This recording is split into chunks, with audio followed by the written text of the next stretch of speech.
آج ہم نے رمضان المبارک کی 27ویں شب میں الحمدللہ تراویح میں قرآن پاک کو مکمل سنا۔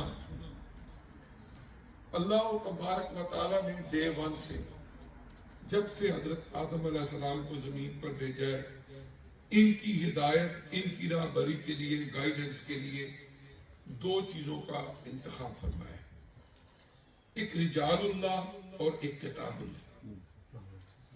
ایک اللہ کے بندے، انہی میں سے کچھ کو انبیاء اور رسول کا رتبہ دے دیا جو ان سے اٹیچ ہو گیا، پھر اس کے ساتھ ساتھ جو رہنمائی ہے اس کے لیے اللہ نے کتابیں نازل فرمائی، صحیفے نازل فرمائے، اور اللہ تعالیٰ نے اپنے بندوں کو انہی کے ذریعے سے ہدایت عطا فرمائی۔ قرآن پاک کا اعزاز یہ ہے کہ یہ ایک ایسی کتاب ہے کہ جس کی حفاظت کی ذمہ داری اللہ نے اپنے ذمہ لی ہے۔ اس سے پہلے کسی بھی کتاب کی حفاظت کی ذمہ داری اللہ نے اپنے ذمہ نہیں لی۔ ایک چھوٹا سا واقعہ تفسیر روح البیان میں ہے کہ مامون الرشید دور عباسیہ میں اپنے دور کے ایک بڑے علم دوست شخصیت تھے، اور ان کی مجلس سجتی تھی اور لوگ علمی باتیں آ کے کیا کرتے تھے۔ ایک دن شام کو ان کی مجلس میں ایک شخص آیا، اس نے بڑے علمی نکات بیان کیے، بڑا انٹیلیجنٹ تھا، اور جب آپ نے اس سے پوچھا تو اس نے کہا کہ میں یہودی مذہب سے تعلق رکھنے والا ہوں۔ آپ نے اس کو دعوت دی کہ تم بہت اچھے بندے ہو، بہت انٹیلیجنٹ ہو، تم مسلمان کیوں نہیں ہو جاتے؟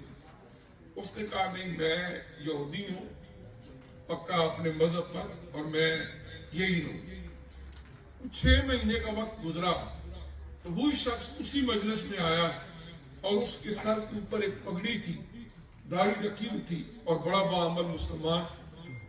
انہوں نے دیکھا، مامون رشید نے تو بہت حیران ہوئے کہ میں نے تجھے دعوت دی تھی کہ مسلمان ہو جاؤ، تو تو نے اس طرف آنے کے لیے کوئی توجہ نہیں کی، اور آج یہ کیا ہیپن ہوا ہے؟ اس نے کہا اصل میں پیشے کے لحاظ سے رائٹر ہوں، کاتب ہوں۔ جب آپ نے مجھے دعوت دی تو اس دعوت فکر کو لے کے میں جب باہر نکلا تو میرے ذہن میں ایک سوال تھا کہ اگر آپ کرسچنز کے پاس چلے جاؤ تو وہ کہیں گے جی ہم سچے، ہر ایک بندہ یہ کہتا ہے نا ہم سچے۔ اگر آپ کسی ہندو مذہب کے ماننے والوں کے پاس جاؤ گے، سکھ مذہب کو ماننے والے کے پاس جاؤ گے، یہودی مذہب کے ماننے والوں کے پاس جاؤ گے تو وہ کیا کہیں گے؟ وہ کہیں گے جی ہم ہی سچے ہیں، آپ ہماری طرف آ جائیں۔ تو وہ کہتا ہے مسلمان یہ کہتے ہیں کہ ہم ہی سچے ہیں، آپ اسلام قبول کر لو۔ میں نے سوچا یہ تو کوئی بات نہ ہوئی۔ اب وہ بندہ بڑا انٹیلیجنٹ تھا، اس نے کہا کہ کرائٹیریا تو ہونا چاہیے سچ کو ثابت کرنے کا۔ کہتا ہے میں نے پھر ایک کرائٹیریا خود ترتیب دیا۔ انہوں نے کہا کہ یہودی مانتے ہیں موسیٰ علیہ السلام کو، وہ بھی چلے گئے اس دنیا سے۔ عیسیٰ علیہ السلام ہمارے نزدیک تو آسمانوں پہ اٹھائے گئے، اور کرسچن کہتے ہیں کہ ان کا قال ہے لیکن ہمارا مذہب یہی ہے کہ انہیں زندہ آسمانوں پہ اٹھایا گیا اور قرب قیامت کی نشانیوں میں سے ایک وہ ہے۔ حضرت محمد مصطفیٰ صلی اللہ علیہ وسلم آپ کا بھی مثال مبارک ہو گیا۔ وہ کہتا ہے میں نے سوچا اگر وہ نبی زندہ ہوتے تو میں ان کے پاس جاتا، ان سے گفتگو کرتا، پھر مجھے کو پتا چلتا کہ جی کیا ہے کیا نہیں۔ وہ ان سے تو میں مل نہیں سکتا۔ اب اگلی بات رہے گی کتابوں کی، تو کتابیں جو ہیں ہر ایک کے پاس ہیں، تو میں کاتب اپنی فیلڈ کے اندر رہ کے، پروفیشن کے اندر رہ کے میں چیک کرتا ہوں کہ مذہب سچا کون سا ہے۔ وہ کہتا ہے ایک دن میں نے بائبل لی، اپنی طرف سے اس کو لکھا، اس کے پیج الٹ پلٹ کر دیے، ایک چرچ میں چلا گیا، میں نے کہا میں نے یہ بائبل لکھی ہے آپ قبول کر لیں۔ چونکہ اس کی بے شمار اس وقت ایڈیشنز ہیں اور قسمیں ہیں، تو جب اس پریسٹ نے دیکھی تو اس نے کہا تھینک یو سو مچ، اس نے قبول کر لی اور خوش ہو گیا کہ تو نے ہماری بائبل لکھی ہے۔ تو میں کہتا باہر نکلا، میں نے سوچا عجیب بات ہے، میں اپنی طرف سے اس میں گسیڑ کرتا رہا ہوں، لکھتا رہا ہوں، انہوں نے قبول کر لی ہے جی ہماری بائبل۔ پھر وہ کہتا ہے اسی طرح میں نے دوسرا تورات کو لکھا، اس میں بھی تبدیلیاں تھیں، وہاں گیا، انہوں نے بھی کہا جی تھینک یو۔ پھر اگلا مرحلہ آ گیا قرآن کا، وہ کہتا ہے میں نے قرآن کی سورہ فاتحہ اٹھائی، مڈل میں لگا دی، شروع میں کچھ اپنی طرف سے لے کر ایک مسجد میں چلا گیا، وہاں ایک حافظ صاحب تھے، انہیں میں نے کہا جی میں نے آپ کا قرآن لکھا ہے تو یہ آپ قبول فرما لیں۔ تو جب میں نے ان کو پیش کیا تو وہ کہنے لگے کہ یہ کون سا قرآن ہے؟ ہمارا قرآن الحمد سے شروع ہوتا ہے والناس پہ ختم ہوتا ہے، یہ ہمارا قرآن ہی، لے جائے اس کو ساتھ۔ کہتا ہے مجھے اس وقت پتا چلا کہ جن کے پاس سچی کتاب منو ہن موجود ہے وہی مذہب سچا ہے۔ اور وہ کہتا ہے اس کے بعد میں نے اسلام قبول کر لیا اور قرآن پاک کے مطابق جو اپنا عمل کرنا شروع کر دیا۔ اور اللہ نے خود فرمایا کہ انا نحن نزلنا الذکر وانا لہ لحافظون، اس قرآن کو نازل کرنے والے بھی ہم ہیں، اور پھر اس کے بعد اس کی حفاظت بھی اللہ تعالیٰ نے فرمایا کہ یہ ہمارے ذمہ ہے۔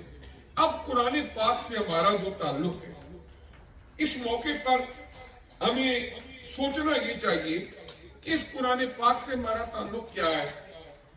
ایک بک وہ ہے جو ہمارے موبائل میں ہے، فیس بک، اکثر و بیشتر لوگ یوز کرتے ہیں، کچھ نہیں بھی کرتے ہوں گے۔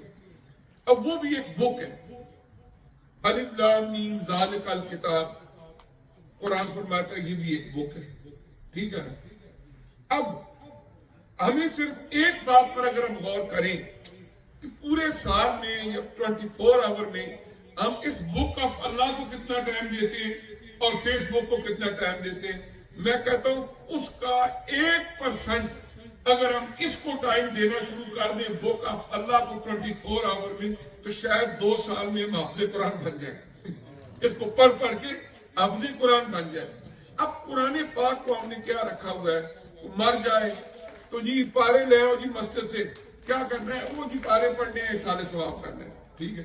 بچی کی شادی ہو، ایک قرآن پاک رکھا ہوتا ہے بڑا خوبصورت سٹائل میں، اس کے نیچے سے اس کو گزارنا ہے، ویل ڈن، اچھی بات ہے، قرآن کے اندر برکت ہے۔ اس کے علاوہ کیا ہوتا ہے، زیادہ سے زیادہ یہ ہو گیا کہ بس بچے کو مسجد بھیجنا ہے، نازلہ قرآن میرا پڑھ لی، ہاں جی ختم ہو گیا، اس کے بعد آمین کرنی ہے، دیٹس اٹ۔ اور ایک لطیفہ ہے کہ ایک بچہ کسی مسجد میں پڑھتا تھا، اب اس کی آمین ہو گئی، قرآن ختم ہو گیا، بڑا خوش تھا، کسی نے پوچھا کہ کیا خوشی ہے، کہتا ہے 2 خوشی ہیں مجھے، کیوں؟ ایک مسجد نہیں جانا پڑے گا اور دوسرا قرآن نہیں پڑھنا پڑے گا۔ تو اس کا کیا فائدہ ہوا؟ اس کے لیے ہے کہ بچوں کو قرآن پاک جو ہے وہ اچھے طریقے سے پڑھانا، یہ بھی ایک بات ہے، لیکن اس کے ساتھ ساتھ قرآن پاک کی انڈرسٹینڈنگ۔ یہ قرآن پاک اس لیے نہیں نازل ہوا کہ مردوں کے لیے اصال ثواب کرے، اگرچہ اصال ثواب ہوتا ہے لیکن یہ اس کی فضیلت ہے، اس کے نزول کا مقصد نہیں ہے۔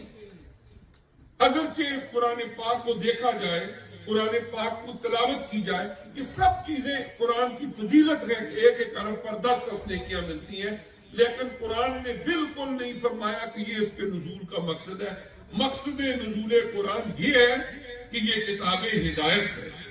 جس سرزمین میں مکہ میں یہ نازل ہوئی وہاں عورتوں کو زندہ درگور کیا جاتا تھا، ماؤں کا احترام نہیں تھا، بیٹیوں کی عزت نہیں تھی، چوری چکاری ہر طرح کا فضولیات معاشی حوالے سے، سماجی حوالے سے، مذہبی حوالے سے برائیوں کی فہرست تیار کرتے چلے جائیں، فہرست ختم ہو جائے گی، اس معاشرے کی برائیاں ختم نہیں ہوں گی۔ قرآن اور صاحب قرآن نے ان ابجد ناشناسوں کو انسانیت کا امام بنا دیا، پیشوا بنا دیا، اور قرآن کے اندر آج بھی وہ طاقت موجود ہے۔ اس موقع پر میرا میسج یہ ہے، اللہ مجھے بھی توفیق دے کہ ہم اپنا قلبی تعلق قرآن سے وابستہ کریں۔ آپ ایک دن میں زیادہ نہ صحیح، اگر آپ ایک رکوع پڑھنے کا آپ کے پاس ٹائم ہے تو یہ ارادہ کر لیں، نیت کر لیں کہ میں نے ایک رکوع قرآن کا روز پڑھنا ہے۔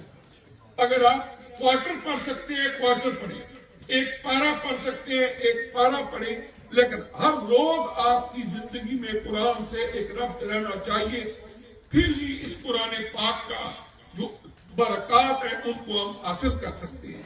اور پھر اس کے بعد یہ ہے کہ قرآن پاک دنیا کے اندر شاید واحد کتاب ہے جو سب سے زیادہ پبلش بھی ہوتی ہے، ڈسٹریبیوٹ بھی ہوتی ہے، پڑھی بھی جاتی ہے، لیکن وہ پہلی کتاب ہے جو سب سے زیادہ بغیر سمجھے پڑھی جاتی ہے۔ اگر آپ برٹش لائبریری میں جائیں، وہاں کسی سنسکرت میں کتاب ہو تو آپ اپنی لائبریری کے لیے لے کر آئیں گے، پڑھنے کے لیے نہیں لائیں گے. جو لینگویج آپ کو آتی ہے کیوں؟ اس لیے آپ اس کو انڈرسٹینڈ بھی کرنا چاہتے ہیں. تو دنیا میں جتنی کتابیں پڑھی جاتی ہیں وہ اکثر و بیشتر سمجھی بھی جاتی ہیں, لیکن قرآن سب سے زیادہ پڑھا جاتا ہے, لیکن انفارچونیٹلی سب سے زیادہ بغیر سمجھے بھی پڑھا جاتا ہے کہ پڑھنے والے کو یہ نہیں پتا قرآن مجھے کیا پڑھ رہا ہے. ایک بچہ ہے, اس نے سارا قرآن پڑھ لیا. قرآن فرماتا ہے ماں باپ کا احترام کرو, تو تمہاری ماں کا یہ مقام ہے, تمہارے باپ کا یہ مقام ہے. قرآن پڑھ کے بھی جب ماں باپ بے ادبی کرتا ہے تو وہ کہتے ہیں ہم نے اس کو قرآن بھی پڑھایا, پھر بھی ایسے کرتے ہیں. ارے قرآن کی اس نے الفاظ کو تو ضرور یاد کیا, لیکن ان آیات کا مفہوم وہ نہیں سمجھا کہ جہاں لکھا ہوا ہے کہ باپ کا احترام کیا ہے اور ماں کا احترام کیا ہے. ایک چھوٹی سی مثال ہے. اس طرح ہم دعا گو بھی ہیں. اور اگر آپ کو پڑھنے میں کچھ دقت ہو تو ہمارے حافظ محمد بشیر الدین صاحب نے ماشاءاللہ رمضان سے پہلے ایک اچھا سلسلہ 2 days تھے جو آپ پڑھاتے تھے ایڈلٹ کلاس 2-3 days ویک میں, تو وہ آپ رابطہ کر سکتے ہیں. الحمدللہ کوئی چارج نہیں, کچھ نہیں. آپ تجوید کے ساتھ آئیں, قرآن پاک اپنا درست کریں اور ہم سے جو خدمت ہو سکتی ہے.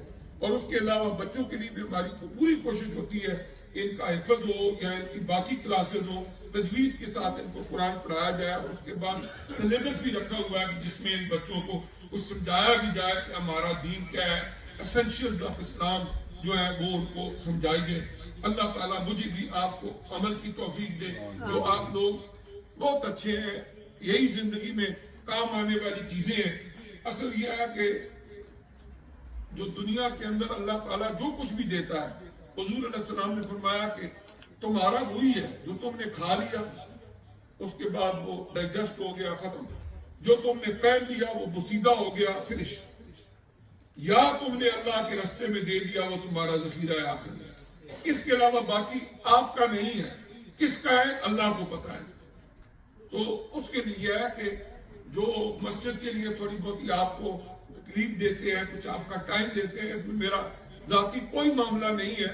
صرف یہ ہے کہ اللہ کا ایک گھر ہے, اللہ کسی کی تو ڈیوٹی لگاتا ہے نا. اگر ساری چپ چاپ کے نماز پڑھیں اور اپنا بوری بستر اٹھائیں گھروں کو چلیں, کیسے بنتی؟ انیشیٹو نہ لیتے تو 200 بندہ آتا تھا, آپ کو پتا ہی 200-250 کمرے تھے, کوئی ادھر دیوار کوئی ادھر دیوار, اس کو گرا کے اتنی بڑی مسجد جہاں پر 200-250 بندہ آتا تھا, آج 1300 بندہ اس مگر اوپر نیچے بیک وقت نماز پڑھ لیتا ہے. اور الحمدللہ ہماری بہنیں, ہماری بیٹیاں پورے رمضان میں اوپر والے حصے میں تراویح ادا کرتی رہی, اور بالکل سیپریٹ رستہ ہے, کوئی کسی طرح کی شرعی پرابلم بھی نہیں, کچھ نہیں, مکسنگ اپ نہیں.